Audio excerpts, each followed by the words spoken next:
বিসমিল্লাহির রহমানির রহিম। যখন চিন্তাধারা করি যে আমি একটা ফার্ম বানাইতাম, তখন এই জায়গাটা কিন্তু অবস্থা আসলো, প্রচুর গাছ আসলো, গুয়া গাছ আসলো, আর বিভিন্ন গাছ আইন আসলো। নিজে নিজে সব গাছও কাটছি, এমনকি একটা লাকড়িঘর আসলো, আমরা লাকড়িঘরটাও ভাঙছি ফার্ম বানাইতাম পরে। গাছ কাটছি যেগুলা, অনেক গাছ বার হয়েছে সিরাইয়া, ওই ফার্মের যে কোনো কাজও লাগবো। লাকড়িঘর ভাঙছিলাম অনেক, কুটা কি সিলেটের পাশে কুটা হয়, ওগুলো বার হয়েছে, বা গাছ থাকি বিভিন্ন কুটা ফায়া এগুলো বার হয়েছে, যার কারণে আমার অনেক হেল্প হয়েছে ফার্ম বানাইতে। ধীরে ধীরে ফার্মের কাজ শুরু করলাম, মিস্ত্রি আনলাম।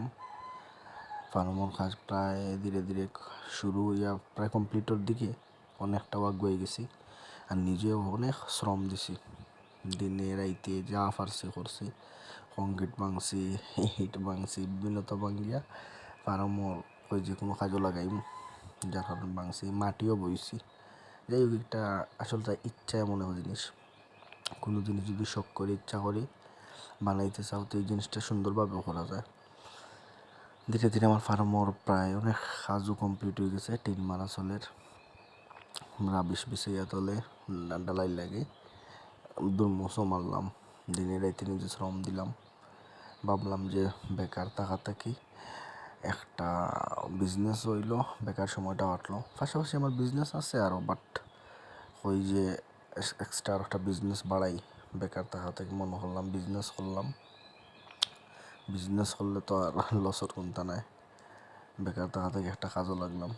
আচ্ছা, যাই হোক, ফার্ম প্রায় কমপ্লিট, ফার্মের কাজ শুরু, তল ডালাই হয়ে গেছে, টিন মারা হয়ে গেছে, এখন খালি নেট মারার বাকি। নেটও মারি দিছি, মারিয়া সব তা কমপ্লিট করেও ভিডিও করছি, আমার নেটও মারা শেষ, ঘরের বেসর কামও কমপ্লিট।